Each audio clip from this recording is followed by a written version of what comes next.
한 집배원이 태풍 미탁의 영향으로 급격히 불어난 하천에 고립된 60대 주민을 발견했습니다. 구급대가 올 때까지 이 집배원은 응급 구조 활동을 벌였습니다. 타인의 어려움을 외면하지 않고 소중한 인명을 구한 송종영 집배원을 사건 반장에서 만나봅니다. 네, 오늘의 주인공 만납니다. 지난 태풍 현장에서 이 소중한 인명을 구조한 집배원인데요. 오늘의 주인공이죠? 그렇습니다. 예전에는 우리 우체부 아저씨 이렇게 불렀는데 요즘은 이 집배원이라고 하죠. 20년 경력의 송종영 집배원이 바로 그 주인공인데요.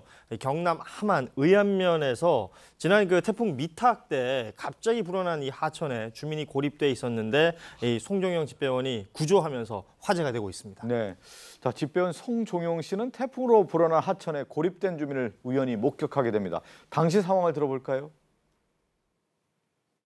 장모님이 그 동네에 계시에 앞날 비가 많이 와서 한번 어찌 됐는가 싶어서 또 궁금해갖고 집사람하고 이제 같이 가는 도중에 다리 밑에 그 물이 많아서 물이 얼마나 많이 생기는지 싶어서 이 보니까 멀었어요. 한 50m 정도 보면 사람이 가운데 일이 서갖고 막 손을 들고 있더라고. 그래서 빨리 가서 가보니까 아줌마가 서갖고 있더라고. 막 그냥 자기도 정신이 없었는가 사기자로 이런 소리도 안 들리고 고립되어 있더라고. 예. 손을 막 이리 들고 있어갖고 그걸 이제 발견한 거지. 그리고 이야기 들으니까 자기 하우스에서 일하고 오시다가 발을 헛디뎌모이더라고. 뜯어갖고 이제 그래서 이제 그걸 떠내려 온 거지. 그 물살에다가 물이 불어가지고 그 계곡이 좀 깊거든요. 깊어갖고 물이 많은 상태에서 이제 떠내려 오다가 가해만큼 막 물이 많이 안 차고 좀 어느 정도 우리 배꼽 정도로 이제 그 물이 좀에 그보다는 좀 작았어. 엄마가 이제 정신 차려갖고 서 있는 걸 제가 본 겁니다.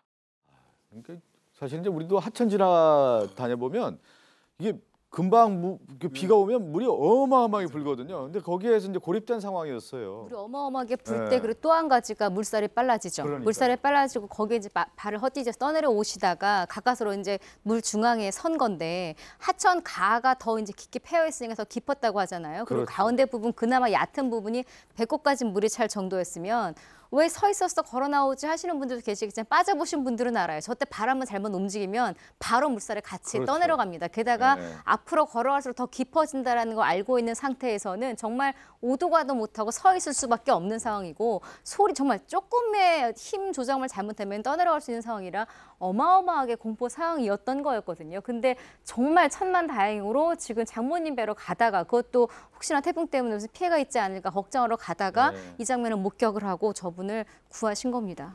정말 그 1분 1초가 급박했던 상황이라고 저희가 설명드릴 수밖에 없는데 이때 이제 기지를 발휘해서 구조에 나서게 됩니다. 당시 상황 이어서 듣고 올까요? 그러니까 119 먼저 전화하고 나서 뭐 들어갈 수도 없고 제가 이제 항상 화물차를 타고 다니거든요. 화물차에 밧줄이 향이 나더라고. 올 때까지 내가 위에 다리가 있기 때문에 높기 때문에 밧줄을 갖다가 꺼내가지고 던지고 위에서는 아줌마가 안 보이고 밖에서는 이제 보이고 하는데 그래 이제 집사람은 나한테 이제 지시를 하는 게라 어디로 던지라 하고 처음에는 이제 아줌마 손에 안 잡혀 아줌마가 움직이지 못하잖아. 그 당시에는.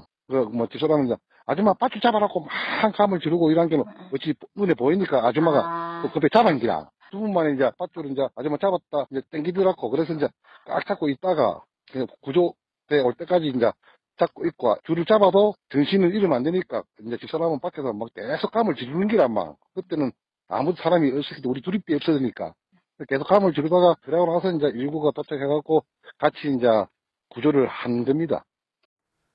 근데 이제 하천물 막 부는데 사실 구하러 들어갈 수도 없는 상황 아닙니까? 그렇죠. 근데 마침 화물차에 밧줄이 있었으니까 구할 수가 있었어요. 그러니까 이분이 아마 평상시에 차량에 밧줄을 소지하고 다니셨던 모양입니다. 어떤 용도로 뭐 사용하시려고 했는지는 모르겠습니다만은 그 생각이 퍼뜩 나니까 바로 가가지고 네. 다리 위에서 이제 그 밧줄을 그 빠져 있는 여성분한테 네. 던져주는데.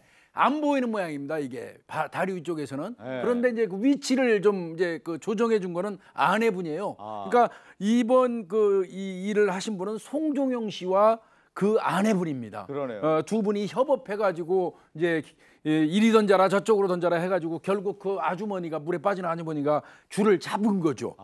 그리고 이제 119에 신고한 상태에서 기다리고 있었던 겁니다. 예, 그러니까 이거 다리 위에서 이제 밧줄 던졌는데 그 하천에 빠진 아주머니도 이 밧줄을 잡았는데 그때 구할 때 서로 이제 그 얼마나 힘들었겠습니까? 사력을 다한 거죠. 말 그대로 이게 생명줄이잖아요. 네. 이걸 놓치면 아주머니의 생명도 장담할 수 없는 상황이 되니까 아주머니도 엄청 꽉 잡았고 지금 송종영 씨도 그냥 위에서 이렇게 잡고 있으면 본인도 놓칠 수 있잖아요. 그렇죠, 그러니까 그렇죠. 난간에 밧줄을 이렇게 몇 번 감아서 쥐고 버티고 있었고요. 그리고 이제 물이 불어나면서 밑에 아주머니가 정신을 잃을 수도 있잖아요. 그러네요. 그러니까 또 이 송정영 씨의 그 아내분께서는 계속 이 아주머니에게 소리를 지릅니다. 정신 잃지 마시라고.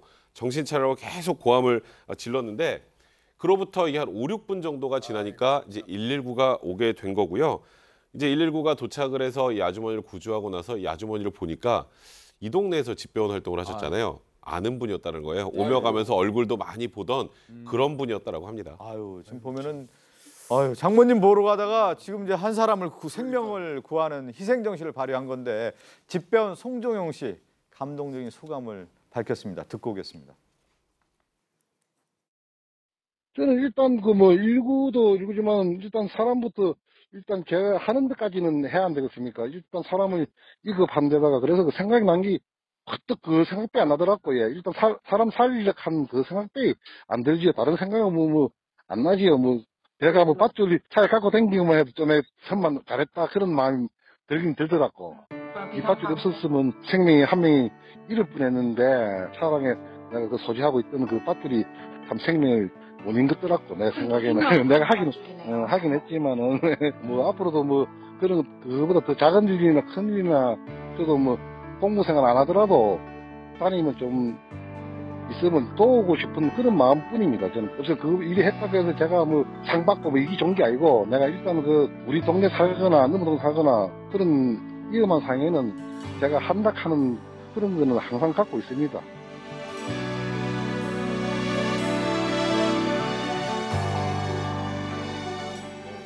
생명의 은인은 이제 밧줄이라고 하지만 그 지금 송종영 씨 얘기 들어보면 내가 어떤 사람에 도움이 되겠다라고 하는 것은 항상 마음을 갖고 있다라는 그 정신이 그대로 드러나네요. 119 신고도 뭐 신고지만 네. 결국 그 밧줄이 없었으면 그 생명을 못 구했을 겁니다. 본인 계속 그 얘기를 해요. 차에 그 밧줄이 왜 있는지 어쨌든 그 밧줄이 있었기 때문에 본인이 너무 좋았다고 생각이 들고 그 밧줄을 통해서 한 소중한 생명을 구했다. 그래서 진심으로 기쁘다 하면서 언제든지 뭐 공무원 생활 안 하더라도 이 어려운 일에 처한 사람이 있으면 무조건 도우고 싶은 마음뿐이다. 아주 선하게 생겼잖아요. 예, 예. 송종영 집배원입니다. 그 삶의 어떤 모습이 그대로 얼굴에 담겨 있고 웃는 모습이 편안해 보이네요. 과거에도 무슨 대형 화재를 막는 일이 있었다고 해요. 그러니까 2012년 1월 이제 한겨울이었어요. 그러니까 집배원이다 보니까 이곳저곳 많이 다니실 텐데 함안에 이제 봉산이라는 곳 산골인데 이곳에 한 사찰에 들렀다가 타는 냄새를 맡게 됩니다. 이렇게 보니까 전기 누전 때문에 화재가 난 것 같은데 통유리로 잠겨 있고 해서 뭔가 조치를 취할 방법이 없었다는 거예요. 119에 일단 신속하게 신고를 한 다음에 주변을 둘러보니까 이제 뭔가 터질 것들. LPG 가스통이 보여서 이걸 치워놓고 예. 주변을 또 둘러보니까 강아지들이 있어서 강아지들도 안전하게 구조하고 했던 그런 사례가 있었다고 합니다. 아시는 것처럼 사찰들이 산속 안에 있기 때문에 자칫 큰 산불로 번질 수도 있었던 상황을 아주 발빠르게 대처해서 막았던 것이죠. 뭐 인명 존중 뭐 이런 얘기하지만 사실 집배원으로서 그 우편 배달뿐만 아니라 주변 사람들이 어려움이 있다고 하면 내가 몸소 실천하겠다라는 것이 그대로 몸에 배어 있는 송종영 씨를 만났습니다.